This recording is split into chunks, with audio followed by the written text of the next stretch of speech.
Welcome to Writing an Interdisciplinary Research Paper, Part 4, in which Doris gets her oats. You can email me if you get the reference. So we're going to be talking about editing in this section, like I said, and it's your frenemy, it's your friend, and the worst possible thing to do for your psyche in a lot of ways. I'm not a Seinfeld fan, but as long as Rakim used frenemy, I'm fine using it. All right. The best ways of improving your writing are to edit, edit, and edit. Is that glib? Yes. Is it true? Also yes. The problem that we all have is that our first drafts are rough, and rough for a reason. That was when we just got our ideas down. Now, in the revision process is when you really substantively improve the quality of your paper. Here are a couple strategies that I employ personally. Maybe they'll work for you in the editing process. All of these, or this set of tricks is designed to slow you down. The difficulty often happens is you get over comfortable and over familiar with a document. And then you, instead of deeply reading it, skim through it. One of the ways most effective that I've found is to read that portion of the paper, not as the whole paper isn't like this huge oration. No, what I'm saying, just read a section or a paragraph you aren't sure is any, if you're struggling with it, read it out loud. And what that does is that will help you pick up fragments. It'll help you pick up awkward sentences. When you read them out loud, they sound much more awkward. Another thing that I do is I read the sentences within a paragraph in reverse order.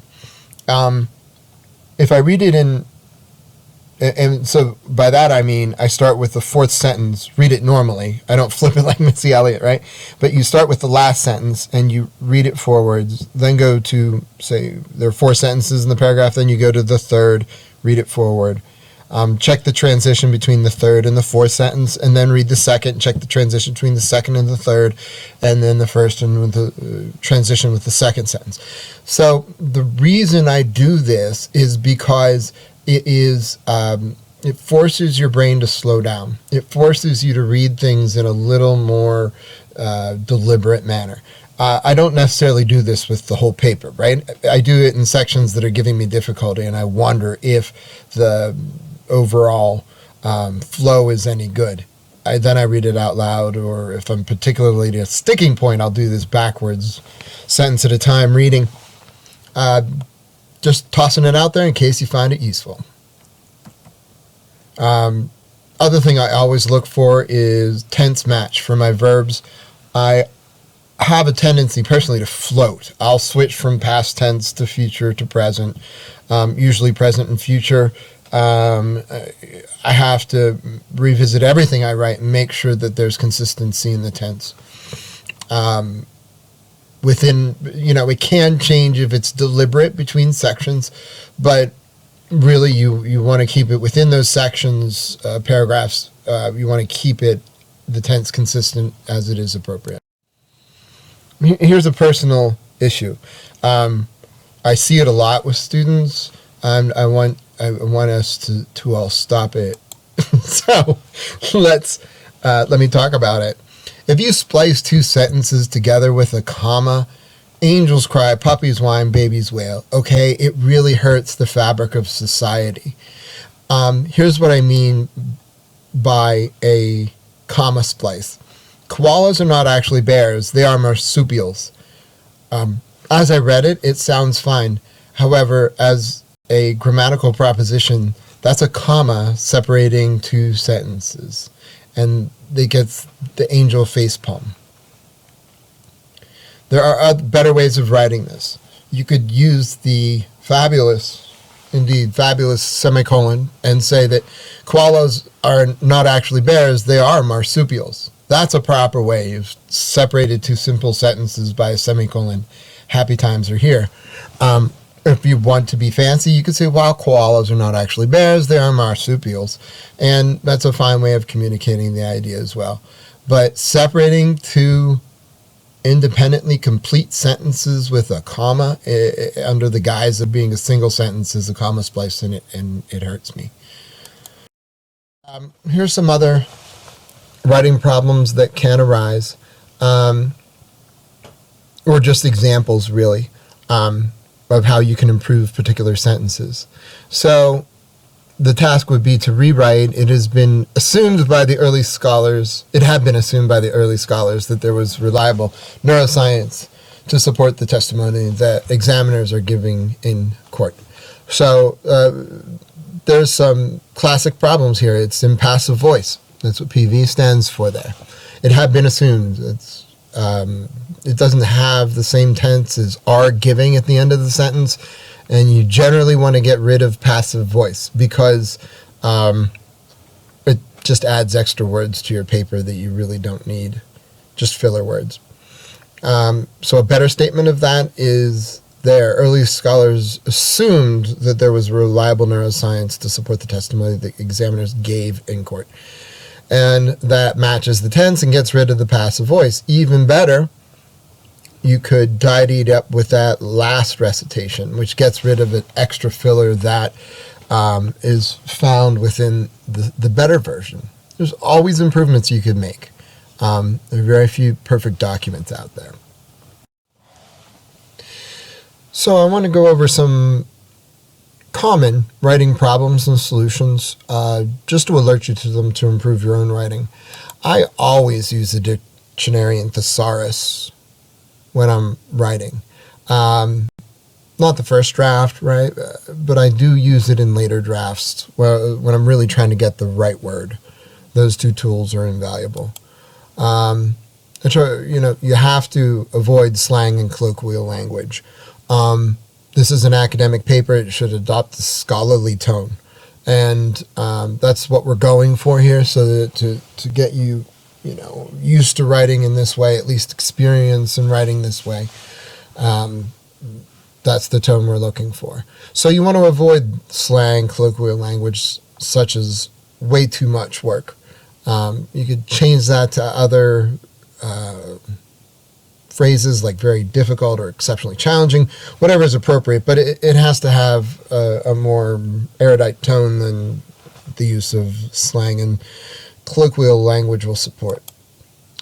You want to always look to see if the sentence is too long. Is it a run-on? And at the other extreme, is it too chopped up? Does it feel like a robot or android is delivering it? Make it smoother if it is chopped up too much.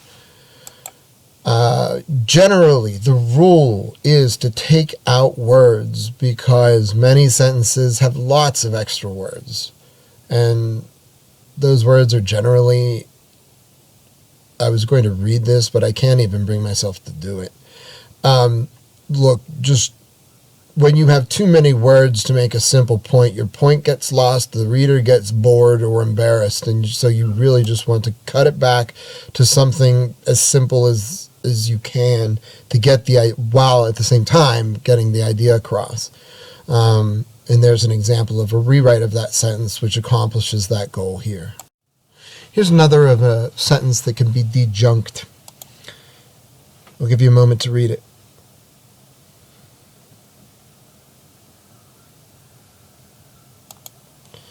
So there may be a couple problems that jump out at you. There are for me. The first is that the beginning of the sentence is unnecessarily wordy and it employs passive voice. The two aren't unrelated. The phrase "as originally perceived" it is a little weird. It's a weird verb choice. Just saying that it was originally perceived doesn't really add anything to the sentence within this context.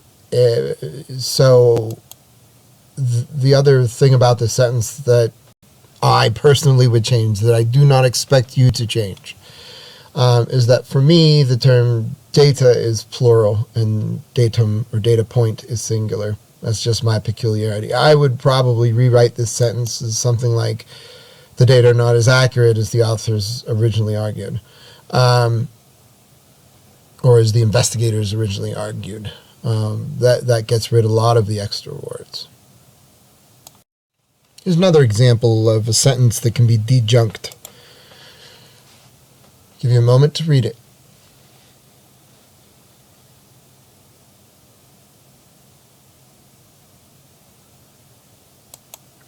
So here are some things that jumped out to me.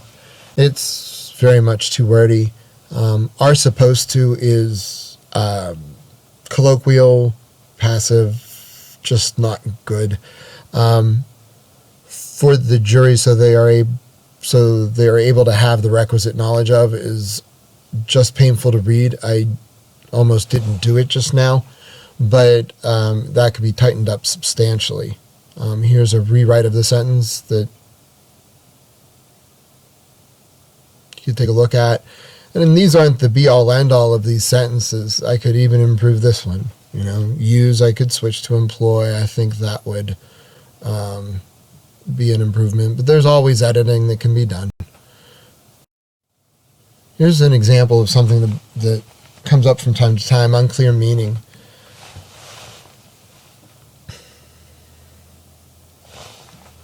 So this sentence has just that unclear meaning. Who's overlooking? Who's doing the recollection? What is a historical recollection? And moreover, the meaning of the sentence is something about the adversarial system of the confrontation clause. And that certainly isn't overlooked, so it's built into the amendment. So, this is a sentence that needs to be revisited. And think about the words you're choosing and how to put them together. You don't want to just sound like, adopt a style without any substance behind it. You don't want to sound like, a Newsweek or a different journal or whatever, You want to choose words that have the meaning that you want. Style will come with it. Don't mimic the style to the sacrifice of meaning. That's all I guess is the key point I wanted to raise here. Another example of unclear meaning is here.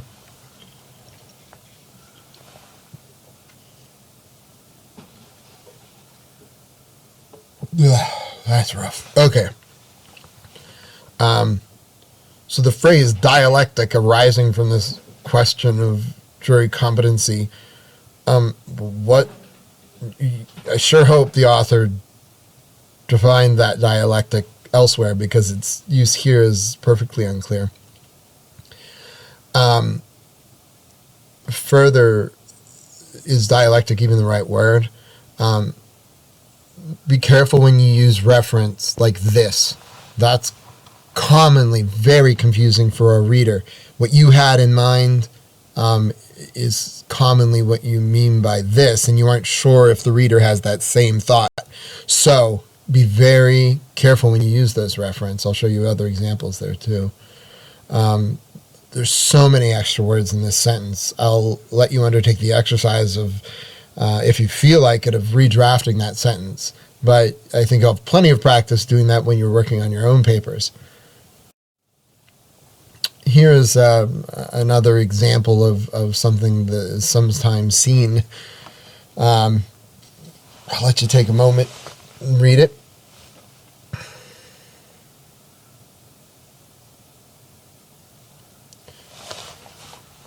Ooh, no one would be an IP attorney if this were on the promotional materials.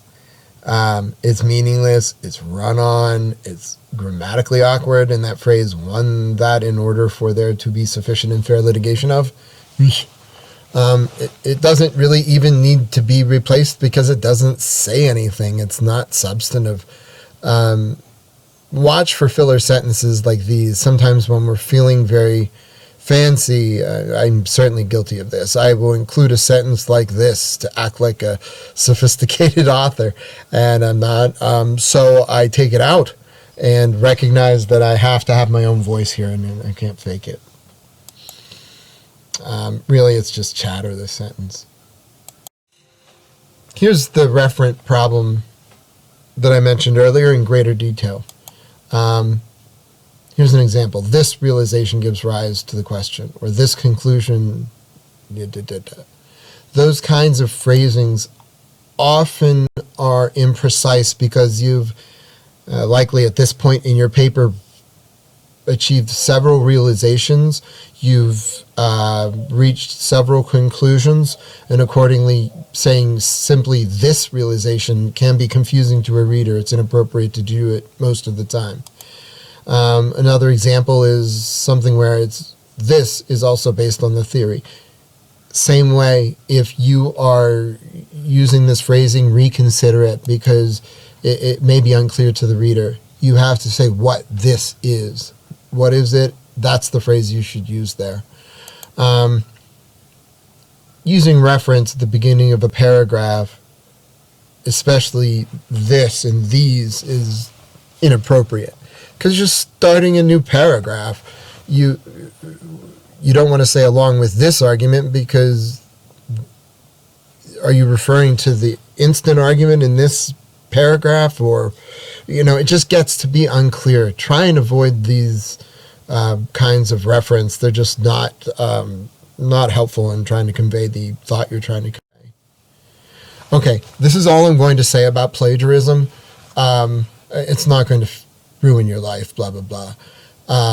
But I just want to give you examples of plagiarism. I'm not a war hawk on this, but I think it is very important. Cite everything you rely upon, everything you use. Err on the side of over-citation. This is a research paper. Show off your research skills and have citations. Quote everything you did not write. Give a pinpoint citation for where you have those things to include. Doing the following is considered to be plagiarism. Using someone's position without attribution. Don't scoop the footnotes from someone else without attribution. That is not your creation. If you can't find a cite but want to use it, list the citation where you found it. For example, the testimony from this case as quoted in that science book. But don't cite to the original source when you don't have the original source. Cite to the person you're reading. That's all I'm trying to say there. So, it's important in legal writing to provide the appropriate attribution. The very least, because it's very upsetting to the people you don't cite, and many consider it to be an actively dishonest thing to do. So please don't undertake such things.